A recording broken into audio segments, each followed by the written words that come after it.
एक भाई बीमार या कमजोर पड़ जाए तो दूसरा भाई बिना उसकी प्रॉपर्टी या जमीन खरीदे उसकी मदद नहीं कर सकता। जिस रब ने एक भाई को दूसरे भाई का सहारा बनाकर भेजा है वही एक दूसरे की शक्ल ना देखने की कस्में खा लेते हैं। और मैंने तो ऐसा भी देखा है कि एक भाई मर गया फिर भी दूसरा भाई उसका चेहरा देखने नहीं आया। एक भाई दूसरे भाई के लिए क्या होता है हमें करबला वाले बता कर गए हैं।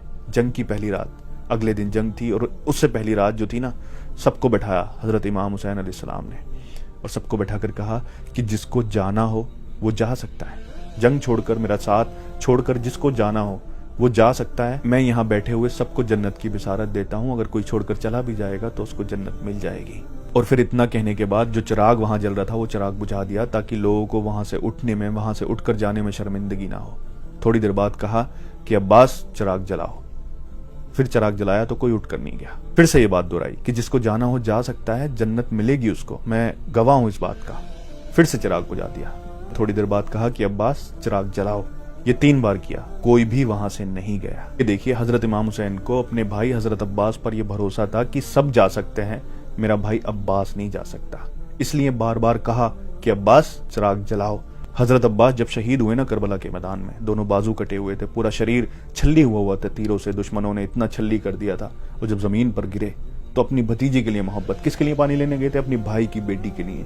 ये होता है भाई। फिर जब घोड़े से नीचे गिर गए, हजरत इमाम हुसैन ने उन्हें अपने बाहों में, अपने बाजुओं में लिया। तब पता है वो क्या कहते हैं?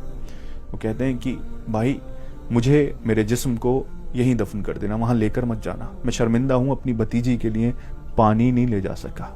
ये था भाई दूसरी भाई की औलाद के लिए। और जब वो शहीद हो गए, हजरत इमाम हुसैन ने अपने मुबारक चेहरे को आसमान की तरफ उठाकर कहा कि यार अब मेरी कमर टूट गई, यानी मेरा भाई चला गया। ये बताया कि एक भाई अगर भाई का साथ छोड़कर चला जाए तो उसकी कमर टूट जाती है। ये सहारा भाई का होता है और जो सहारा भाई दे सकता है दुनिया में कोई और दे ही नहीं सकता। लेकिन अफसोस, इस दुनिया ने, इस पावर की हवस ने, इस दौलत ने भाई को भाई कई दुश्मन बना दिया है। मेरी दुआ है रब से कि काश लोग इस रिश्ते की अहमियत को समझें, क्योंकि भाई दौलत, शोहरत, मालियत सबसे बड़ा होता है।